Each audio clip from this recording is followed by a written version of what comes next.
Oh, Brittany's here. Hey, Brittany. Hi, Brittany. Hi, Cherie. Hi, Christine, Justin, Kylie, Michelle. I think I've got everyone. Larissa was Tarsha. Tony. Hi, Tony.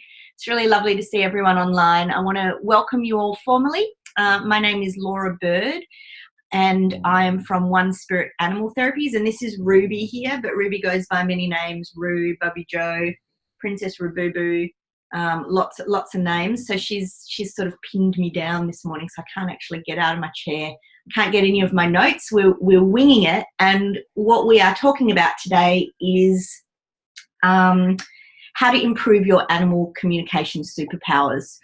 So essentially, this little webinar gets into this idea that all of us have the ability to communicate with animals. It's not such a radical, weird, out there thing. It's something that we all have naturally and is part of our animal instinct. It's part of our animal intuition. Back in the day, before we had modern technology and electricity and supermarkets to go to, we would have relied on these skills, our intuitive connection to nature and all beings. We would have relied on that a lot more, and we would have used that a lot more.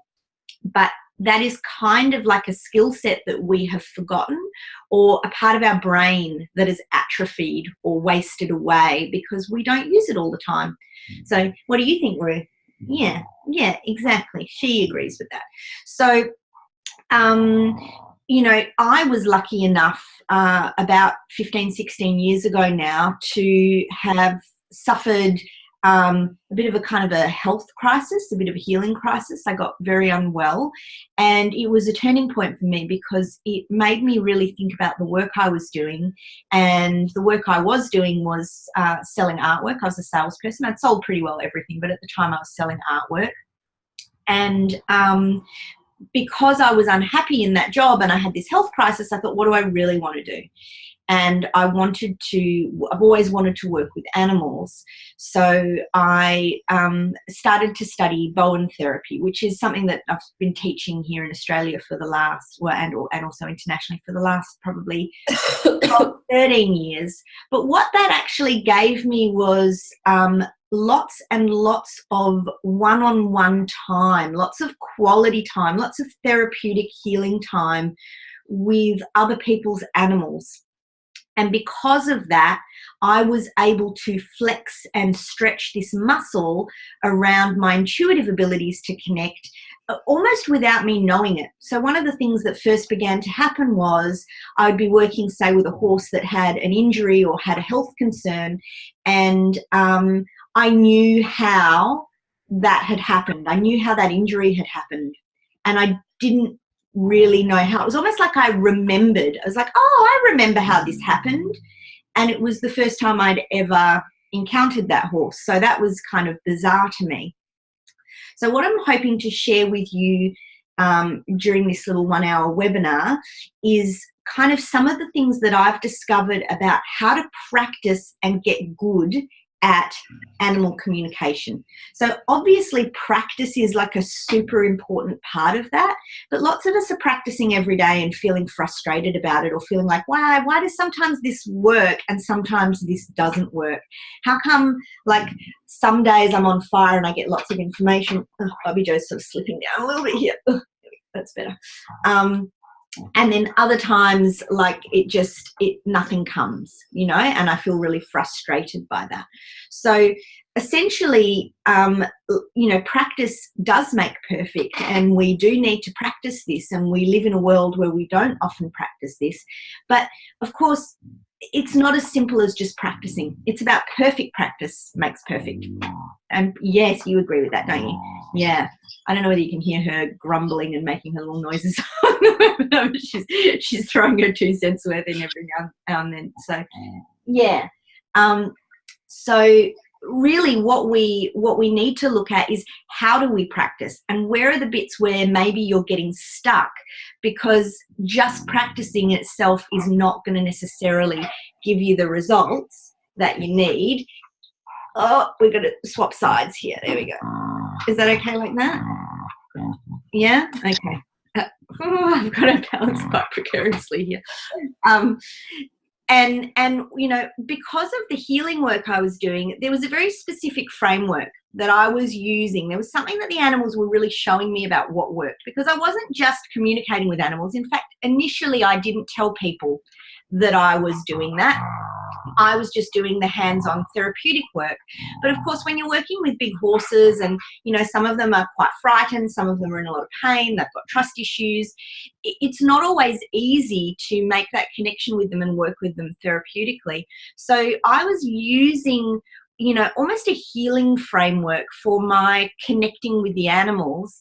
And at the time, I didn't realize what was going on. It was like the animals were guiding me down this path of what works when we're trying to remember this stuff, what works when we're trying to learn this stuff, and where are the places where we might be fucking it up, getting it wrong, and frustrating ourselves. Human beings are brilliant at self-sabotage, at getting stuff, like, you know, getting stuff wrong and then beating themselves up about getting it wrong, or thinking that they're getting it wrong.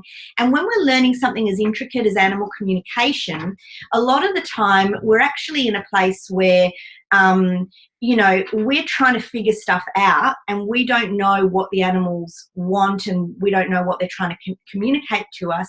So it's even harder to realize that they're actually guiding us on not just the journey of understanding what they need to communicate with us, but they're actually doing more than that. They're guiding us on this journey of how to actually learn and remember how to do this. How do we remember how to do this?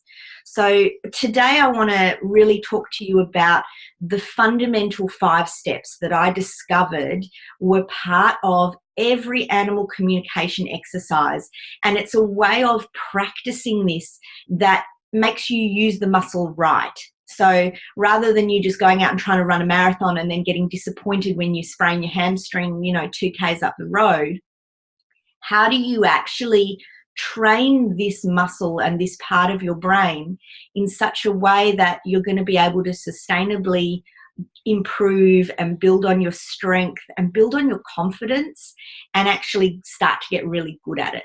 So that's where we're going to go with this. And this is something that I've been teaching for a number of years now, and I find that it kind of is a fundamental principle of how all of these energetic exchanges happen with animals, how all these intuitive exchanges happen with animals. I've just got to adjust Ruby again. Yeah, because you're going to fall down, little dog. Yeah, you've got your little strumpy legs there. You're going to, like, yeah, hang on, I got to flip her on her back. Oh. Oh, God. Oh, God. It's just, yeah. Oh, rumbly. I know, and look at her now. She's like, what? What?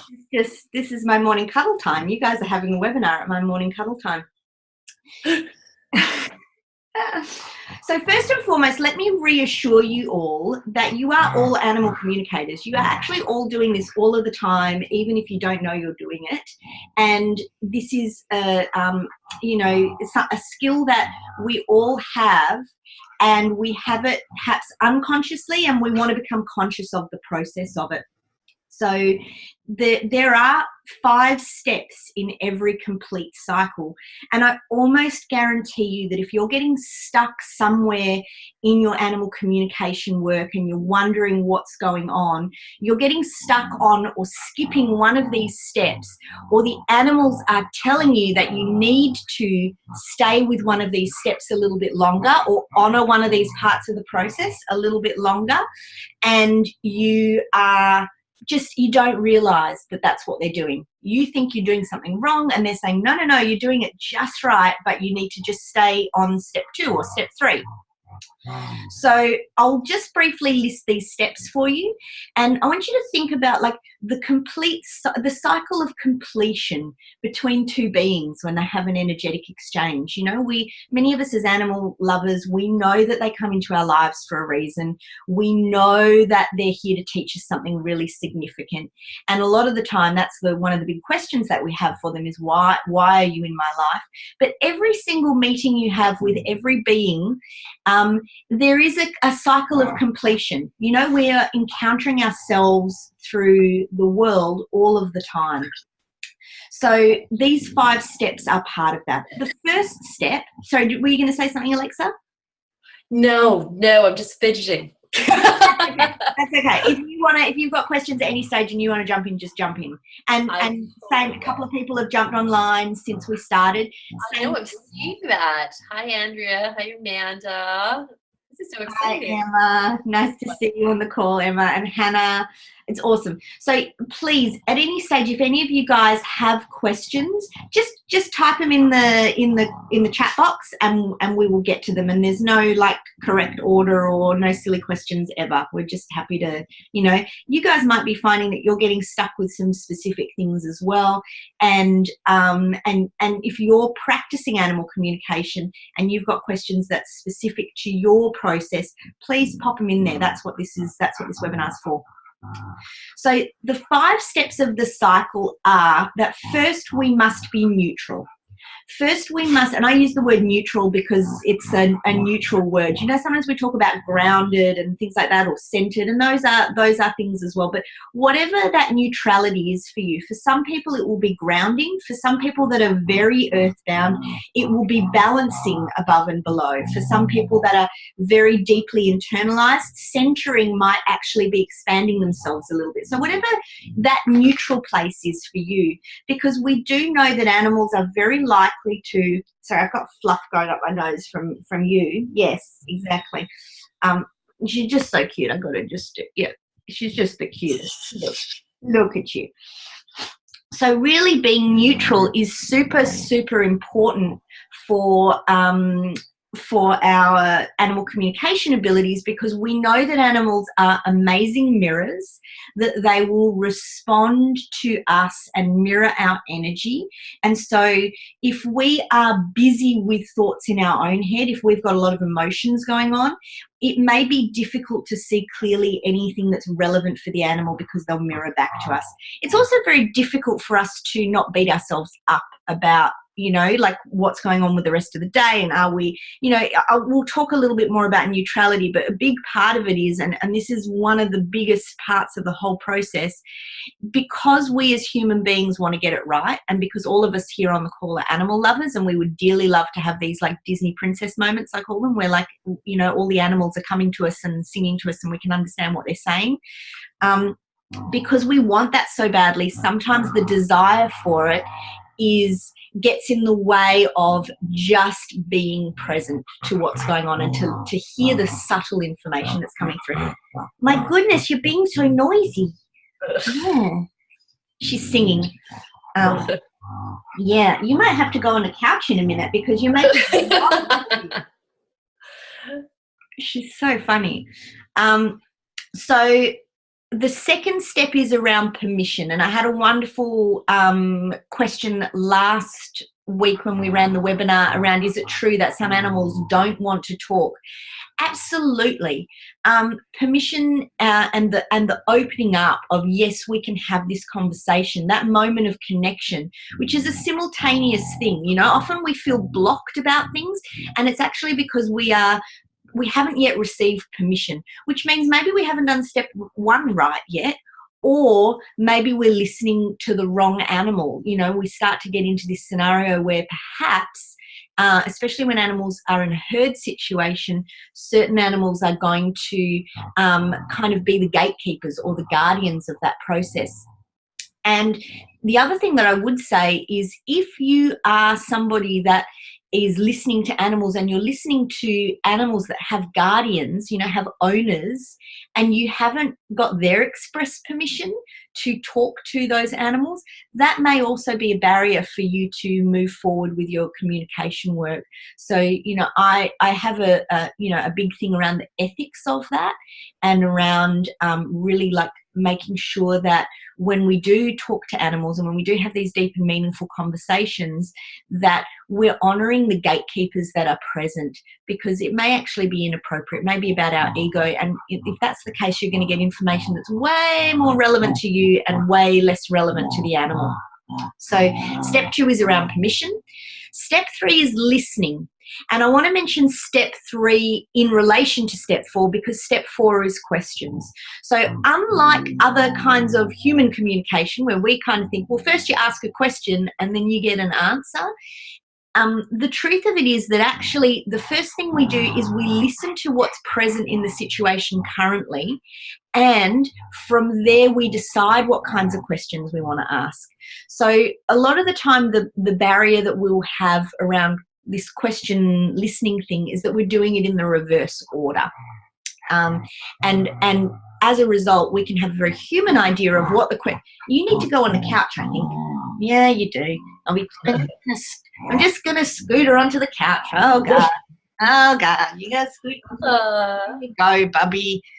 Oh, God. Yeah, you sit there and, like, do it there. That's good.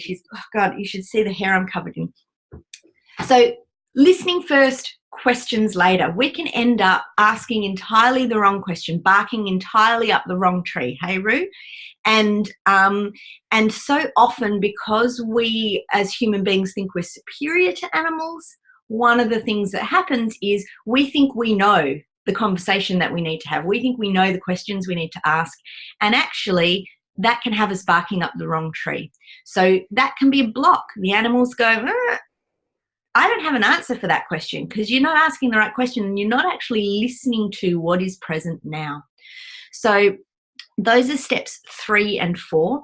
And then step 5 is the completion of the cycle. And step 5 really, this is one that I think a lot of animal communicators and intuitives miss. And it's one of the steps that I'm super, super passionate about, because of the animal's role as teachers in our lives. So if we don't do this step, then we're actually really dishonoring. We're going into a place of real human superiority, and we're dishonoring the fact that these beings are, yes, they are different to us, but they are our equals. So this step 5 I call reflecting, and it's really about like looking into the mirror of the experience that has just happened, whether it's got to do with the specific information that's come up, or perhaps it's actually much more about the things that went wrong, the places we as animal communicators got stuck, and looking at that as a lesson, as something that we can benefit from, as something that we can shift or clear, heal within ourselves, so that next time we sit down to talk to an animal, we're even better and clearer at it. And we'll talk a little bit more about some of the things that you may be doing in place of that I don't think are as healthy or sustainable, and certainly are not maybe what the animals would teach us about this step. So I'll say that around the whole process, actually. This is something that I really believe around the whole process. Because it's taught by the animals, because I've learnt this from the animals, I feel like it's a really natural, organic,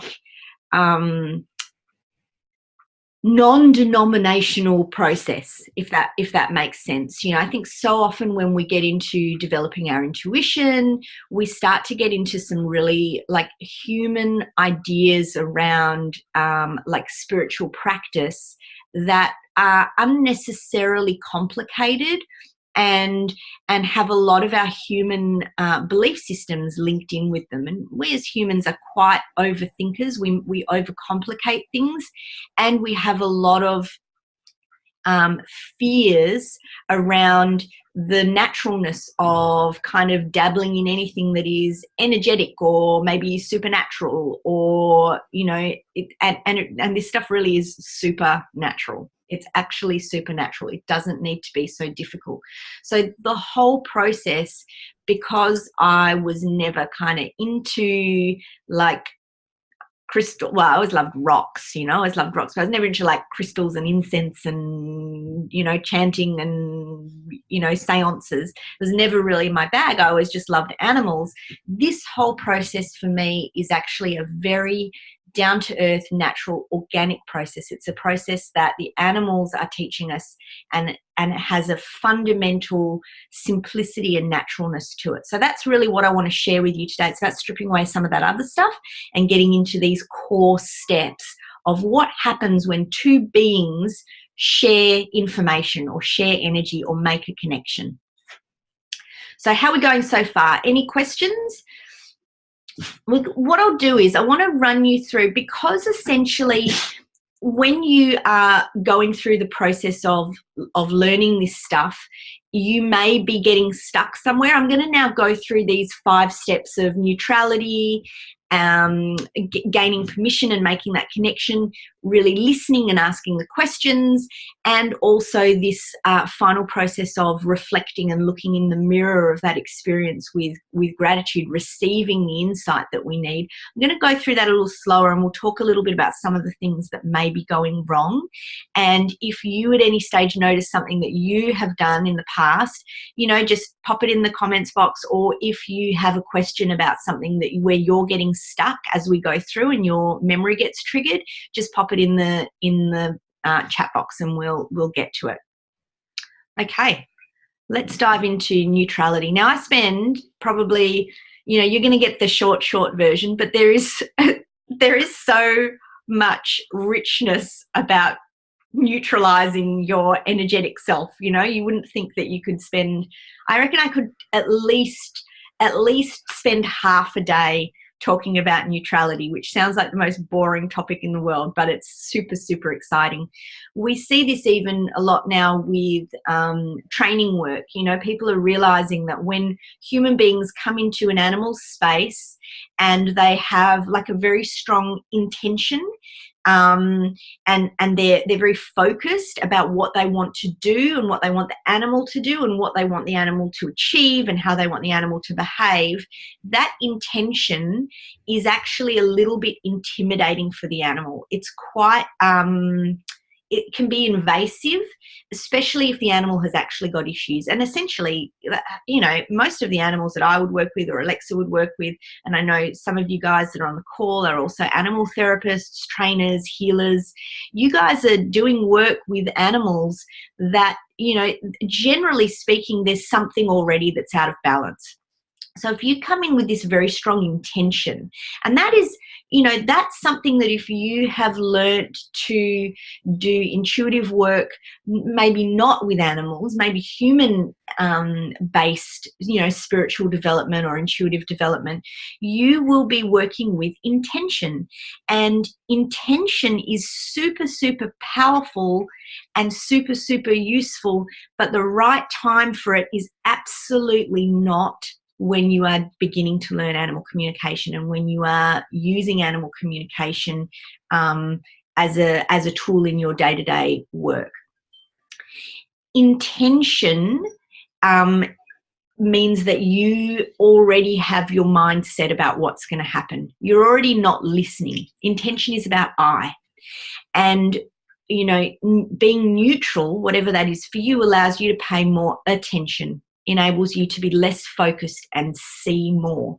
So, you know, I do often have intention, but the only intention that I have is to be as neutral, as passive, as centered, as self-contained as possible, so that I am receiving and really noticing what's going on out there rather than projecting out there. And the only projection that I have, the only energy that I'm projecting out there, is that I have no intention at all. Whatever happens, happens. And you guys may have had this experience when you're doing animal communication, and I'll come to your question in a second, Justin. It's fantastic that I've got some questions coming through. What you may notice is happening is that you're getting stuck in this place where you like realize that an animal wants to connect and communicate with you, and then you get stuck in this like no man's land for ages going, well, nothing's happening. It is highly likely that the animal is training you to be neutral for a time, to just be present, to really surrender to that process and to not become impatient with it, because the moment we become impatient with it, we're not being neutral anymore. So I'll just read your question here, Justin. What would you do if you're in the situation of more than one animal trying to talk to you at once and they are different types of animals? So you just need to have the focus and clarity, the neutrality to let one talk at one time. It's the same as if you had like a mob of kids at your feet all going, and you probably can understand this, Justin, you know, a mob of kids at your feet all going, mum, mum, mum, and they're all doing different things. They all want different things from you. At some point you just have to go, okay, who is first? Let's go here, then go here, then go here. And with that, to also be energetically kind of present to which one needs to go first. So it is likely that you will have one animal that wants to go first in that situation. There may be a hierarchy. There may be a particular order to things happening the way that they're happening. And that kind of gets into that permission thing. It's around going, okay, what's going to rise to the top of this pile who's the loudest voice? Okay, let's just listen to that loudest voice first, and then we'll go to the next, and then we'll go to the next. You know, doing this kind of work at times does require you to be calm and centered enough, to be neutral enough to go, I will get all of this information is available to me. It's available to me across, like, there is no time. You know, it's almost like once the energy has been put out there, once the communication's been put out there, it's just going to hang in the air waiting for you until you have time to look at it or focus on it, and to just have the patience to work through that and the focus to work through that. But yeah, you know, and I think that's a really valid question, because I do hear people find, you know, so many of you are intuitively gifted and really being activated at the moment, and that can at times be overwhelming. Never more than in that overwhelming situation is your own sense of calm and neutrality important to you being able to gently sort through that information. So it's a fantastic question, and I hope that that helps you a little bit. And I know, you know, Justin, you've got some crazy, awesome, you know, gifts going on there. It can get overwhelming at times. Sometimes you can feel like all that information is coming at you. When you're neutral and when you're calm, you are much better able to handle all of that. We have the same in our lives, right? If we're like flustered and getting all stirred up with all the stuff that we've got to do every day, we're a lot less functional. We pay a lot less attention. We're a lot less organized than if we're able to just take a step away, center ourselves, and then from there we're actually able to decide, okay, what needs to happen first, then this, then this, then this. And it's about that kind of like not getting too wrapped up in it, not letting it overwhelm you. This ability to be neutral and calm in lots of crazy situations is something that animal lovers like yourselves, the animals will have been teaching you this since day dot. If you've got horses and you've ever had a hot horse or a frightened horse or a fractious horse, they are training you to keep your cool in a shitstorm of like fire and brimstone.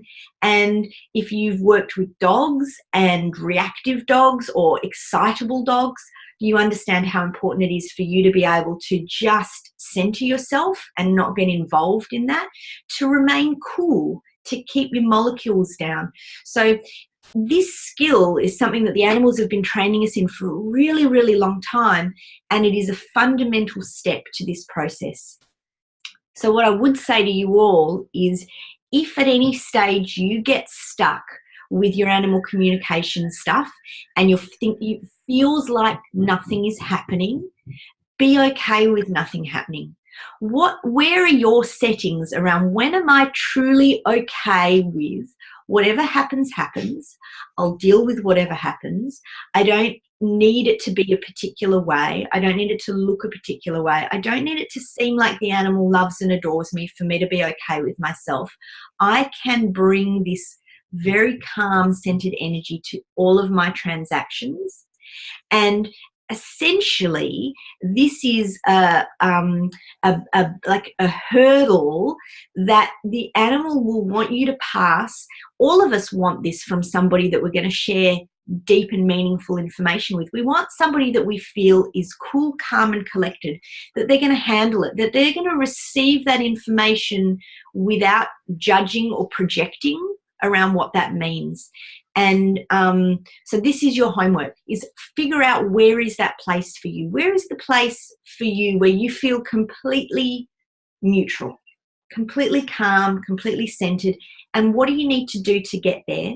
And then the next time an animal is testing you around that and you feeling frustrated, to see if you can take that neutrality to the next level. Because what do they say? Never work with animals or children. It's because unexpected shit happens. It's never going to go according to plan.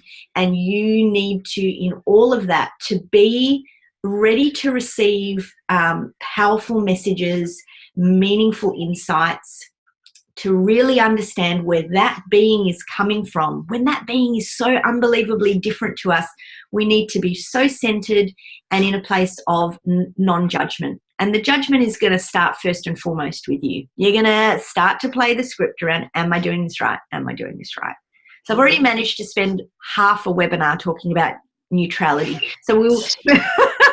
I think it is like the most important thing though, honey. Really. It totally is. It is step really one. When you're talking superpowers, that's where it begins, right? Yeah, it's like that Zen place where I don't even know which fingers are. See, this is how non-spiritual I am. I don't even know which fingers to put together in this whole meditate. It doesn't matter. Animals don't care. They don't have opposable thumbs. It doesn't matter.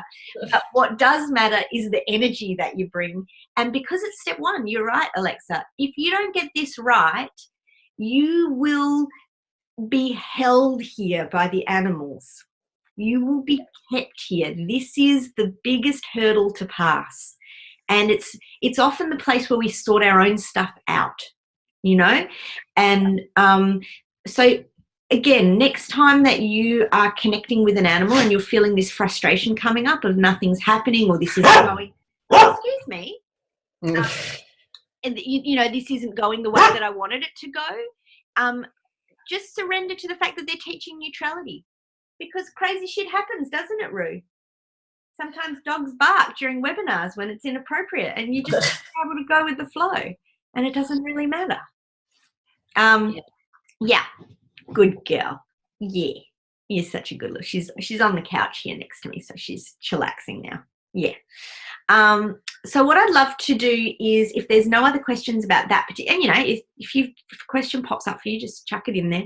I want to talk a little bit about this like moment of connection, or this moment of, so to begin with, we've actually just been focusing on us. This is like we're not even communicating with animals yet. We're just going, can I be calm? Can I be okay if my dog barks during the webinar? And can I be okay if there's crazy dogs barking everywhere? Can I be okay to do this animal communication session if the dog doesn't even want to be anywhere near me, if the horse herd is behind the trees and I can't see them, if they don't want to come over? Can I just be okay with how things are? So it's first and foremost on self. From here, this is the place where we often feel the connection open up. So this is when the information will begin to flow. This is when we'll start to feel something happen. And often when we're in this part of like waiting for something to happen, waiting for the yes of permission to be given, that we're actually like, okay, now there's something happening. Now I'm feeling something. Now I'm seeing something. Now I'm remembering something, whatever that is. Often we feel like there's a barrier or there's a block. And if that happens, just keep doing neutral, keep doing the first step. And if it does open up, but it opens up in an unexpected way. So, you know, Justin's question is a perfect question for this, because what she was asking was like, what happens if there's lots of animals that want to talk? This has happened to me many, many times where I've been invited somewhere, I've been asked, I've got an appointment with one animal, but actually another animal needs to come in first. And if we push that animal aside, then sometimes it's a great barrier for where this conversation is going. So I've got a couple of really cool examples around that where, you know, I was walking out into a paddock to treat this lady's horse one day, and she was adjusting on a big property, and as we were walking down the laneway, her horse was in the back paddock. As we were walking down the laneway, this big black mare came, and she was grazing in the laneway, and she just kind of stood herself in front of us, and was being quite insistent, like wanted to. She was all kind of in our faces, and the lady who had booked the appointment with me was sort of pushing her aside and saying, "Oh, we need to get past. We're going to the back paddock." And I said, no, just wait a moment, because this mare is, she's stepped into this space in front of us. And so I stood with her for a moment, and she actually revealed to me that she was the head mare on the property, that she was actually responsible for all of the other horses on the property, and that she was worried about this horse that we were going to do the session with, but she really needed for us to check in with her first. So, when I shared that information with the lady that I was with, she said, "Oh yeah, this is the mare that belongs to the lady who owns the property, and she's a really old mare, and she's been here a long time, and she gets like free reign of the place, and she is, like the big mama of all the horses here." So I just very calmly stood with her for a moment and shared with her what we were going to do, and the mare just was like, "Okay, that's fine," and stepped out of the way and walked past us, and we were able to get to the back paddock without her harassing us. Now, as it turned out, the session that we did about the horse in the back paddock was to do with her being orphaned and her not feeling very connected to the other horses and her feeling isolated. And there were a lot of like behavioural issues that were going on for this horse in the back paddock that had to do with like not being properly connected into the social structure of what it meant to be a horse, because she had been orphaned so young, and it made her training with human beings very, very difficult. So even the session I did with this particular mare in the back paddock, she stayed very, very far away from us. She didn't come close. So there were really two aspects of permission to her session that if I hadn't listened to, I don't know that I would have really honoured what was going on for her. So one was that this other mare had got in my way, and I needed to acknowledge her as the herd leader. And in a way, that was me honouring the infrastructure of how a horse herd works and how horses work together, super important as part of her session. And when we went into the back paddock, the lady said, "I can go and put a halter on her and I can bring her over so she can be close to us." But it felt very important for me to allow this mare to have the space. And some of the information that came from there was exceptionally accurate, really deeply emotional. And I don't know that we would have got that if we had her contained on a lead rope, if we held her there. I think that it would have made her feel already under pressure or under duress. It wouldn't have honoured the space that she needed and the protection that she needed to feel safe to talk about the things that she talked about. So this is something that I would put to you. It's while you're practicing and while you're developing this craft, it is going to be different in every situation. There are going to be times where the animals that you're talking to are right up there in your grill, like with Justin's question, where they're all there and they all want to talk to you, and you've got to like sort through that. And there are going to be times where, in order for the magic to happen, you need to acknowledge the things that are happening that appear not to be great, like this mare getting in our way. "Oh, get out of the way." And oh God, there's so much dog hair in here as I'm talking. It's like floating around in front of me. And you're going to also encounter situations where, in order for that animal to talk about, to open their heart, to share with you the things that are important to them, it's going to look like they are running away to the back corner of the paddock and they don't want to talk. And we don't recognize that stuff if we're not neutral. If we are invested in, if we have an intention of, I'm going to go into the paddock with this horse and they're going to come over to me and they're going to put their head on my chest and I'm going to feel this amazing connection, and it's going to be this incredible moment of, I don't know, like it's the Disney princess moment we all want, then we're going to miss that actually the distance, the space, the protection, the guardedness is absolutely part of the vital information that those animals want to share with us. So we particularly notice that when we're in the presence of animals, and that requires us to be a lot more neutral. If we're working from photographs, it can actually be a lot more simple. So because we're not in the same space as the animal, it's much easier for us to stay neutral, and it's much easier. You are almost guaranteed to, when you're looking at a photograph and the animal is miles away or on the other side of the world, you're not going to be invading that animal's space. So permission is often given more easily in those situations. And that's something I'd ask you guys to just have a practice with as well. You know, whatever you feel like you do a lot with your animal communication practice, if you're like me and you're with animals all the time and you're getting stuck there, see if working from a photograph will help you be neutral and help you get the permission, the yes to the transference of information that you need. And I always feel a little bit like that permission moment is like, you know, neutral is you like sitting on the phone waiting, you know, while it's ringing, you know, and you just got to be, you don't know how long it's going to ring. You don't know if you're going to get the answering machine. You don't know if you're going to get through to someone or not. And, you know, you don't know if the person that you want to speak to is going to pick up first, or if you've got to speak to their mum or their dad or their brother or their sister or their partner before you actually get to them. And then permission is when they like answer the phone and the conversation starts.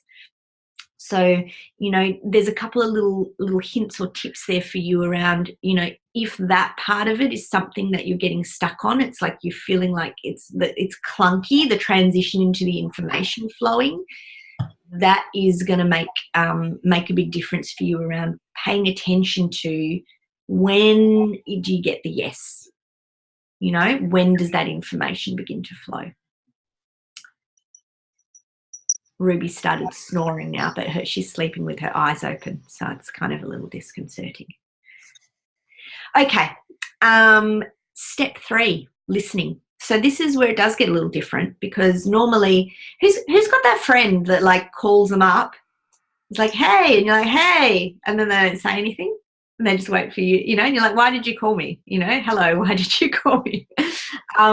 So this is a little bit where, you know, we as humans, when we're making the phone call, we jump straight in with the question or the thing we're going to talk about. Most of us do anyway. But when we do this with animals, what we actually need to do is we need to sit back and listen. And I think if we're astute human communicators as well, we often do notice things that are emanating or resonating from the person that we're connecting with before we begin to ask questions. You know, so often, you know, you guys might remember this as kids, like you want to ask your parents something, but you know, you need to wait until they're in the right mood. And so you're like very tuned into what energy space are they in? What, like, is this the right time to ask that question? Are they receptive to this question? And this is really what happens with the listening phase with animals. So often, if we jump straight in with a question, we may get radio silence at the other end because we're not actually paying attention to where is that animal at right now? What's the emotional state that's present? Is this the right question? Or have we like concocted something in our own brain that this is the thing that we need the answer to, but actually we're missing something? And because animals are so different to us, they're so unbelievably different to us. They don't think the way we do. They don't value the same things that we do. They really do see the world quite differently to us. We can get fixated on this would be why they're doing that, or this is the question I need to ask, but actually it can be something totally different.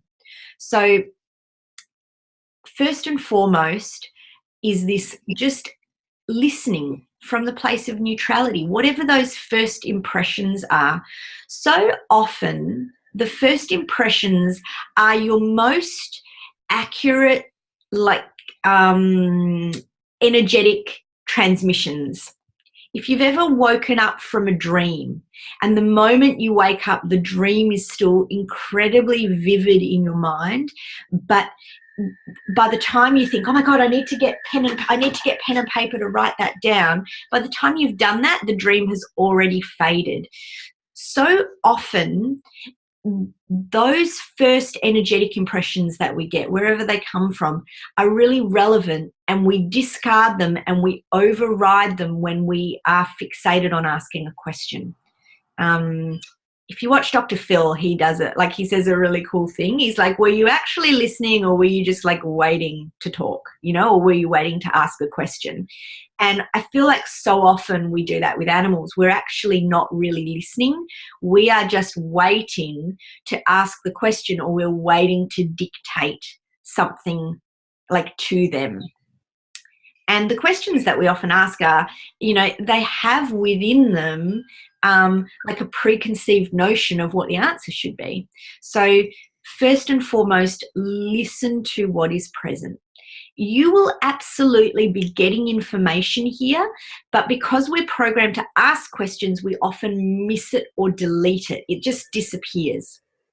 I know this is a story I tell a lot, and my apologies for those of you who this is a repeat for, but I love to acknowledge this dog that taught me this many years ago when I was working. I was in an animal communication circle with a friend of mine who was running kind of animal communication development, and she showed us a photo of this dog, and the first impression that I got of this dog was like waves, like crashing waves, the ocean, just the ocean all over me, like waves and waves of the ocean.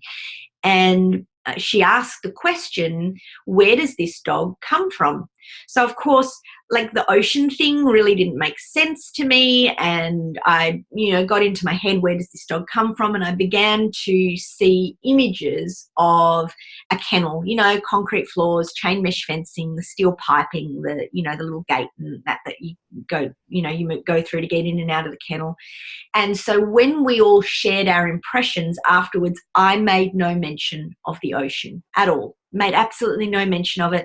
It didn't make sense to me. It had come so fleetingly. It was like so instant, and I almost wondered if it was relevant at all, or whether I was just, that was just me. That was just a thought that had popped into my head. And so often that's what we do. We sabotage ourselves. We go, oh, that's, that's whatever. That was just my brain. That was a brain fart. And so I ignored the information about the ocean. I deleted it. And when we all shared, because I wanted to say something that made sense and was right, I wanted to do this right, I said about the kennel that I'd seen, and I described it.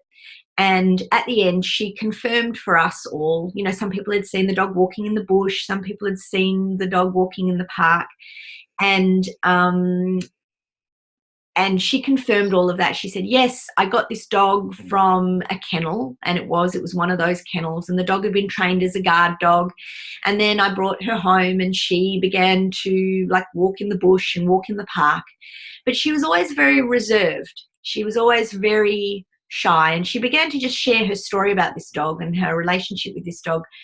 And the dog had been actually quite shut down, not really emotionally present, not open-hearted and not warm. And one day, she said, I took the dog to the beach, and she loved the beach. It was weird. It was bizarre. She just ran into the ocean and she dove into the waves, and she got completely soaked. And when she came out of the ocean, it was like she was a totally different dog. It was like she'd been reborn.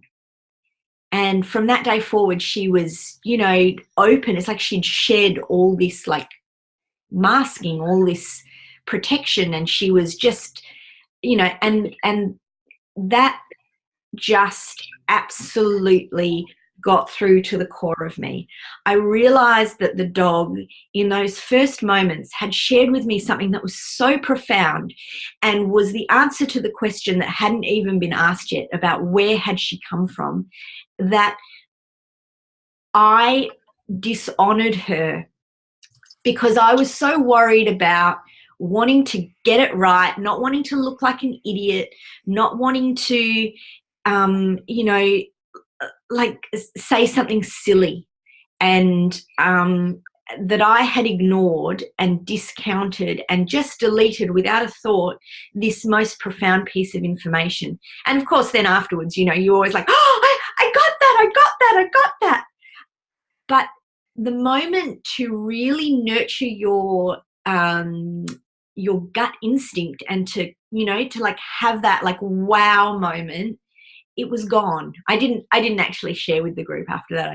I was like, I kept it to myself. It was my most profound animal communication lesson. And I acknowledge this dog almost every time I teach, because it really made me realize that there were some fundamental things that got in the way of me doing this and being great at it. I was good at it. Like that was right. She did come from a kennel, but great, like really the essence, the thing the dog wanted to talk about was not the kennel. The thing the dog wanted to talk about was her being reborn from the ocean. And because I was self-conscious, because I wasn't truly neutral, I deleted that bit of information and I didn't listen. I didn't really listen first. I didn't honor that first impression. So those first impressions, even if they don't make sense to begin with, are super, super important. Thank you so much for your comment that's come through, Tony. That's lovely. Yeah. Thanks for being here, Tony, and Tony's heading off to work now. So we'll send you the replay, Tony, so you can listen to the last half of the webinar, or the last 10 minutes of the webinar as it's going. So, you know, this is something that I would really encourage you to do, is to become attuned to that first piece of listening, and to not become obsessed with the question, to just really listen and record all of the things that happen. Write them down, lock them down, because they will be gone from your mind so quickly if you don't pay attention to them. And they're often the greatest sources of you nurturing your confidence with this process. You know, we all want to be accurate. We all want to be right about this stuff. And none of us want to say, you know, crazy stuff that makes absolutely no sense. But the reality is that if you don't say the crazy stuff that makes no sense, then you will also delete information that is exceptionally relevant, super important, highly accurate, because you are filtering it. When we translate, our job is to try and translate as clearly as possible, as honorably as possible, to not put our own meanings onto things. And if we ask questions before we listen, if we vet the information before we actually just honor it and share it, there will be really vital things that you miss. And that's where the gold is. And for you guys to really turbocharge your animal communication superpowers, it is essential for you to let go of some of the fear of being right and wrong, to throw yourself in the deep end a little bit, and to find out like where, like what, you know, how does this thing work? Like the confidence that you will gain from saying something silly that is then confirmed for you will absolutely, you know, jet propel you into doing this work really well, because it'll enable you to be more and more neutral in the future as you go on. So that side of it is something that I would just really say to you: get yourself in a safe situation. You know, don't try and do high stakes stuff. You know, don't do stuff where it's like, you know, animals are, you know, is it this animal's time to go or not, or this animal's lost, are they alive or dead? Don't do high stakes stuff, but really connect with animals, friends, animals that you have permission to work with, and just really listen and notice what comes up when we just pay attention to what they want to talk about, what their agenda is, because they actually have things that they want to share with us that we bypass all the time. We bypass it with our human agenda. So, yeah, by all means, give yourself permission to say some crazy stuff and do it in a safe space. I always make sure with my animal communication students that the classes that we run and that the group that we have on Facebook afterwards is a really safe place to practice and just like fuck shit up, you know, like if you don't have the freedom to make mistakes when we're learning, then we also never really build this foundation set. And the webinar I ran last week spoke a little bit about this. You know, so much of our intuition is actually based on our confidence and our gut and our like our kind of our primal instinctual like gut feelings about things, and we don't listen to or honor those anymore. And as a result, what happens is we actually like completely get too much in our mind and now worry about all this third eye stuff, but we never actually build the trust around our communication abilities. And when we don't have that trust, it's very difficult to stay neutral. So, you know, this is like a core part of what I've developed over the years. Hey, Bubby Joe, you coming back in? Yeah. You know, one of the core things that I've developed over all the years that I've been practicing as an animal therapist and as an animal communicator is that I'm okay. I really am genuinely okay with whatever happens or doesn't happen. I trust that whatever information comes up will be relevant, and that the information will be relevant for the animal, that I'm there first and foremost to translate and be a voice for the animal that doesn't normally get to dictate what they think is important, and like their set of priorities around things. And those priorities can be different to what a human might think is important to talk about. And so that's just something, you know, that's just something that is like super, super vital for the work that I do, is to be really comfortable and trust that. And that's happened through throwing myself in the deep end and being okay with saying some silly stuff. Got another question that's come through here, and or you know, or comment, and Kylie's saying that sometimes it feels like she's just having an instantaneous conversation that's so quick, and you know, and just wonder if it's just like having that whole. So sometimes I wonder if I'm just having the whole convo, and then there's other times when I ask a question, and for example, if she wants to talk to her horse, I'll get a man's voice that talks really slow. So I constantly doubt myself, and I don't know how to stop that, because I wonder if I'm just being a bit crazy. I wonder every day if I am a bit crazy, and I've come to the conclusion that I probably am, and that that's totally okay. And I have days where I question that more than others. And so thank you so much for this comment, because I'll address two parts of that if I can, Kylie. One is that, yes, so often, you know, I'm breaking these steps down, like I'm spacing them out over a 1 hour webinar, and I've probably spaced them out a little bit far because it's nearly time. You know, we can get in depth with all these steps and really separate them out. And that's very valuable for when we're learning things. It's like when you're learning to drive and all the steps are really broken down and spaced out. But of course, after a little while, you start driving and you're like, I don't know, maybe you're eating a hamburger, drinking your coffee, steering with your knees, changing lanes, watching all the traffic signs, doing all of that stuff, and hopefully, you know, doing that all right. But a lot of the time, all of those things start to happen simultaneously. And the same is true for animal communication. Sometimes all of these steps will happen simultaneously. Now, what's important about knowing them individually is that when we get stuck, it means we can break it down and figure out which bits we're missing. So if information is coming really quickly for you, that's fantastic. Just go with it. If you get stuck anywhere, knowing these steps is what's important. And so often, even if the information comes quickly, we sometimes forget that steps 4 and 5 that I'll cover briefly in a moment. We are going to run out of a little bit of time, but it's just the way it goes sometimes. Steps 4 and 5 sometimes get a little bit missed, you know, especially when the information's coming quickly.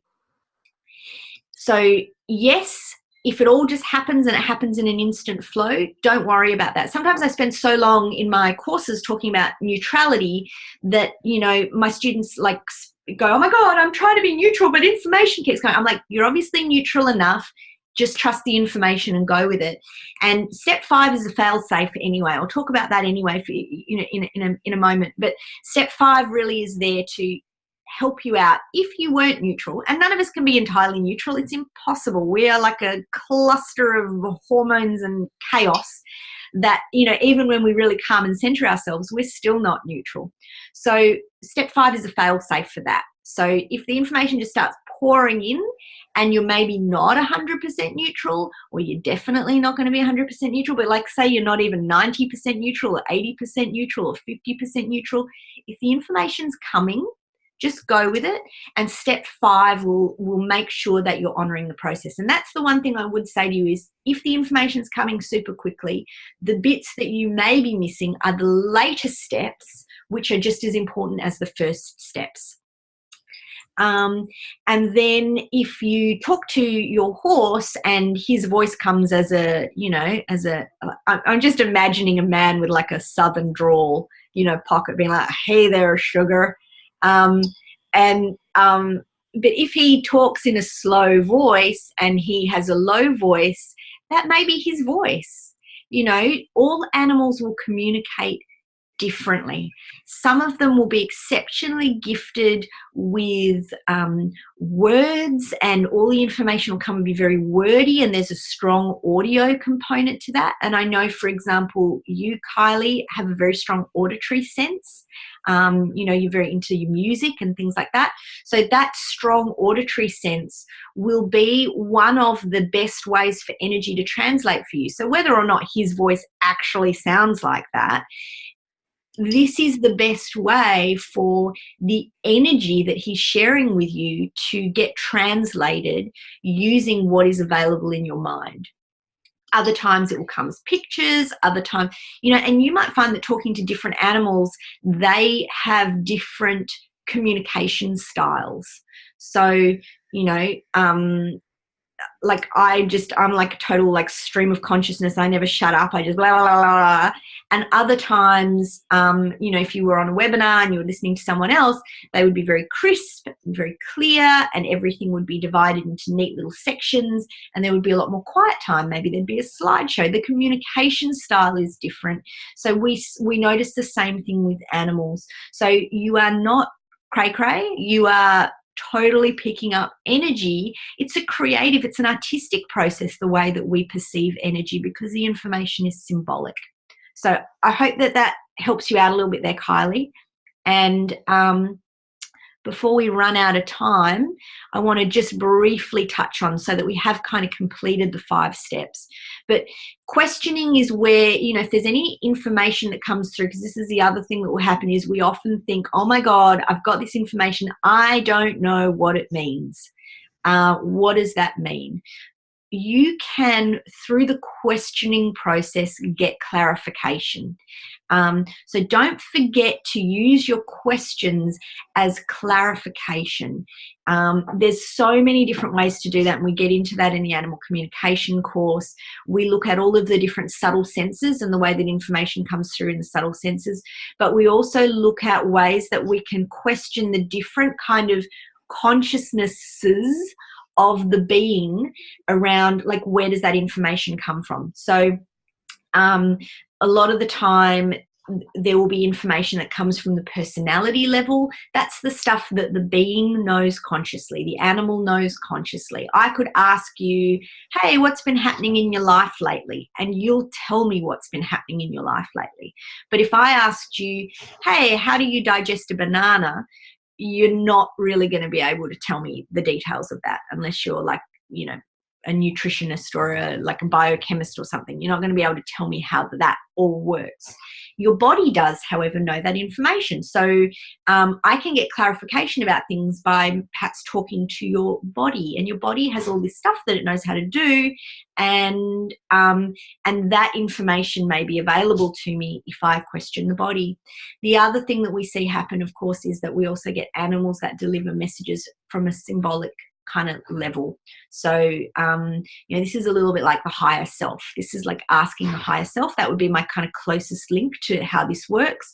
And the higher self knows things and sees the bigger picture of things that maybe we consciously don't understand. So there's so many ways to use questioning to clarify by rounding out through all of the senses, tuning in with all of the senses. So for example, when Kylie gets strong auditory information that's coming, it's verbal information and it's got a very particular sound or timbre, but she could also check into the emotions. Like, what does that feel like? Or she could see if there's a picture that comes with it. And maybe there's a picture that's already coming with it, but she's not conscious of it because she's so busy listening. So when she looks and sees if there's a picture that comes with it, that may actually give her greater clarity about what it is that her horse is trying to communicate with her. So that is often how I use questioning. If you can imagine pulling another card, you know, you're pulling you're using your angel oracle cards or whatever, your tarot cards or your animal dreaming cards, whatever you use, and you pull one and you look at it and you go, I don't know what that means. So you pull another one and it gives it context. It clarifies it. So often this is one of the ways we forget to use our questioning, is to enrich, flesh out, get a more 3D or 360-degree view of the information that we're receiving to make sense of it. So that's another little tip to turbocharge your superpowers. Now, I do want to touch on step 5, because if you are the animal communicator that gets a lot of information and it's overwhelming and it comes at you, and actually this is a valuable step even if that is not happening, even if you're getting stuck at step 1 and you think nothing is happening. Step 5 is all about reflecting on that experience and integrating it. So often with other intuitive or energetic work, I'm watching people complete the process by cutting cords, by white lighting themselves, by putting up like all sorts of protection and, you know, really clearing stuff, especially when there's a lot of emotion present, especially when there's like, you know, feelings, and a lot of us are empathic, so we feel things really deeply, and that can be uncomfortable at times. Step 5 for me, and this is the animal way, because they realize that we're all connected, that this idea of separateness is an illusion. And they're here to teach us and heal us and like crack us open and open our hearts and like, you know, make us feel more part of the natural world again. The completion process for animals is about integrating. So it's really about whatever happened in that exchange, whether it's, oh my God, I got stuck, I got made to be neutral for the whole thing and nothing happened, and how you feel about that. So that maybe is what happened. Maybe there's very particular information that came through that was emotional, or maybe it was all just really overwhelming. Whatever it was, step 5 is about going, what part of that experience is a gift to me? What are the things that I can learn about myself or realize or shift and clear that are going to enable me to be more neutral, more present, less judgmental, and even better animal communicator in the future? Because it's never a coincidence what happens. If you got really intense emotional information and it made you feel a certain way and it triggered stuff for you and it's made you feel upset, even more so, that is important to not cut those cords, but to actually sit into it, because animals are our mirrors and we are never 100%. This is not a foolproof black and white, all the information is about the animal and this has got nothing to do with me. It's always a more intimate exchange than that. We can never truly hear someone speak their meaning exactly. We never truly see the world as it is. There is always a reflection of us in there, and animals do that even better than anything else that I know. And so, you know, for me, a big part of this process has been a self-healing process where whatever exchange I have with an animal, I allow myself to think about, what if that was me having a conversation with a part of myself, and what message or what healing or what teaching does that part of me have that when I integrate it into the whole, this job is going to get easier. This is going to get even easier as I move forward. And in addition to like the overwhelm that a lot of intuitive people or empathic people feel, so many of us experience like emotional fatigue around all of the things that animals experience in the world. And, we are like deeply, we feel it in our hearts, and it can be uncomfortable for us. And what I've really found to enable me to be able to continue to do this work, and I've been in the industry a while now. I've seen a lot of people come and go.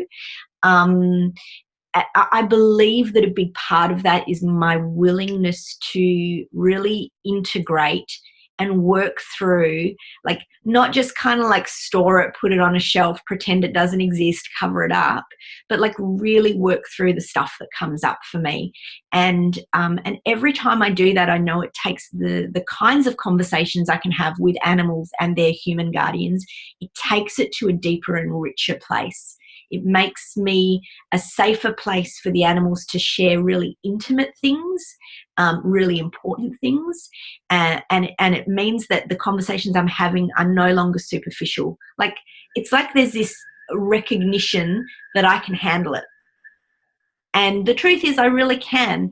But for a long time, I was feeling emotionally overwhelmed, and I was starting to use these kind of like cord cutting practices that cord cutting can be amazing, but cord cutting happens after things have been integrated and completed. That's actually, it happens naturally. It just, that like neutrality comes back into it, but it doesn't happen when we're like fighting off something that actually still has not shared what it needs to share with us. That's the stuff we can't push aside. So, that's one of the other things that I would say is, if you notice that about yourself and about the connection with animals, and I'm really watching, I'm so proud of my animal translator students that are coming through at the moment with the professional program, because they're so deeply aware of the intensely emotional self-healing journey that the animals are taking them on. That, there is an initiation process into being able to do this at professional level. And that's really about like integrating this stuff, looking at the things that are within you that, because they're emotional and they're big, every time we sit down in the presence of an animal and we try to get neutral, they're going to pop up. They're going to rise up between us and the animal.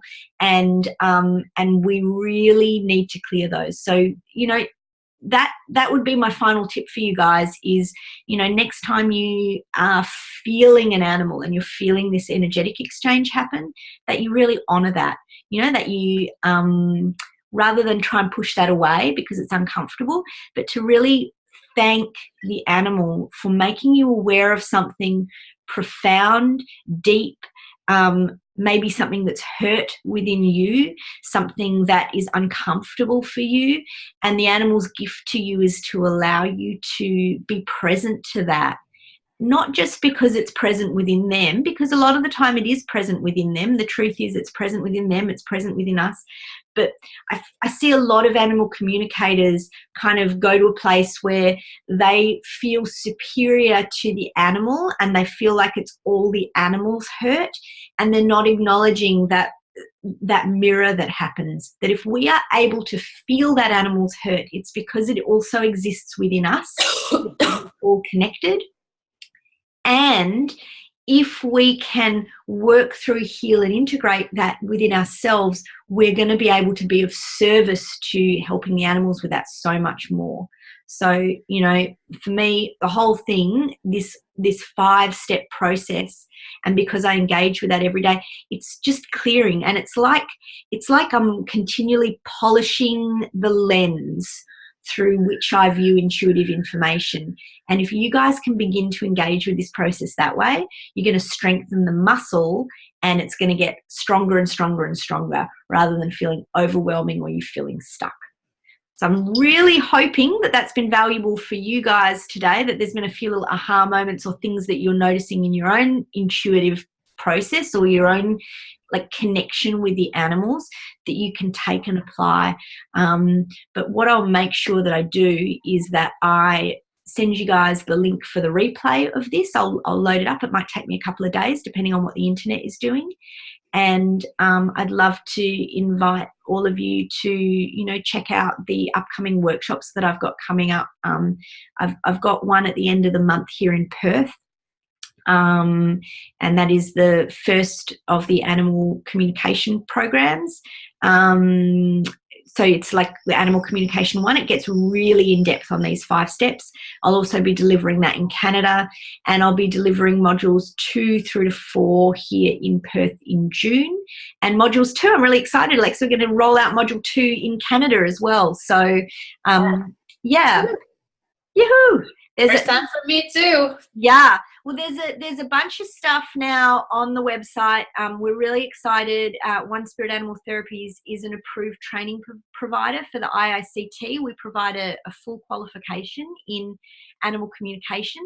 The IICT register and insure practitioners in Australia and Canada. So that's kind of exciting. It's like a real fucking thing, which is wow, because for so long I've been like doing it. I've just been like, yeah, you know, you do it, but it's not a real thing, and it's becoming a real thing. So there you go, Disney princess moments after all, hey?